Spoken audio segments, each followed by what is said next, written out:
Hi! Welcome to my vlog.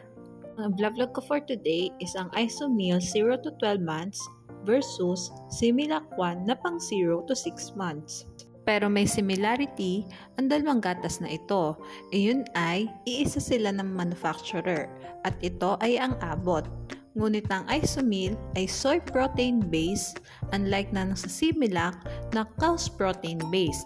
Kaya naman pwedeng-pwede ang Isomil sa vegetarian choice. Ipagko-compare nga ulit natin ang nutrition facts ng dalawang gatas based sa 100 grams per powder ng mga ito.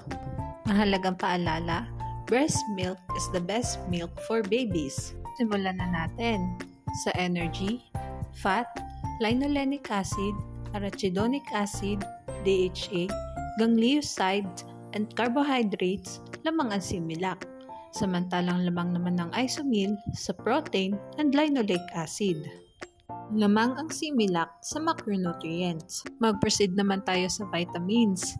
Sa vitamin D, vitamin E, vitamin K, vitamin C, folic acid, vitamin B1, and vitamin B2 lamang ang Similac. Samantalang lamang naman ng Isomil sa vitamin A.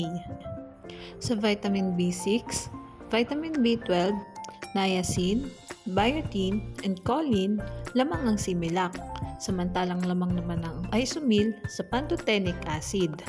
Lamang ang Similac sa vitamins.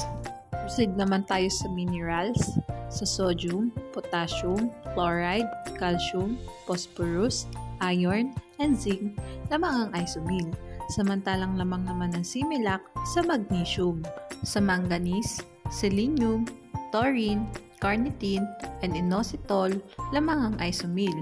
Ngunit wala itong nucleotides, samantalang lamang naman ang Similac sa copper, iodine, and nucleotides. Lamang ang Isomil sa minerals. Ang summary nga nito ay sa macronutrients and vitamins lamang ang Similac, ngunit lamang naman ang Isomil sa minerals. Additional info pala sa Isomil dahil ito lang ang nag-iisang gatas na alam ko na soy-based protein sa Pilipinas. Hindi ito pwede sa may G6PD deficiency, ngunit pwede itong ibigay sa may galactosemia at lactase deficiency na bata. Huling paalala, pumili ng gatas na hiyang sa bata. Okay, hanggang dito na lang ang video ko. Thanks for watching. Please like and subscribe for more videos.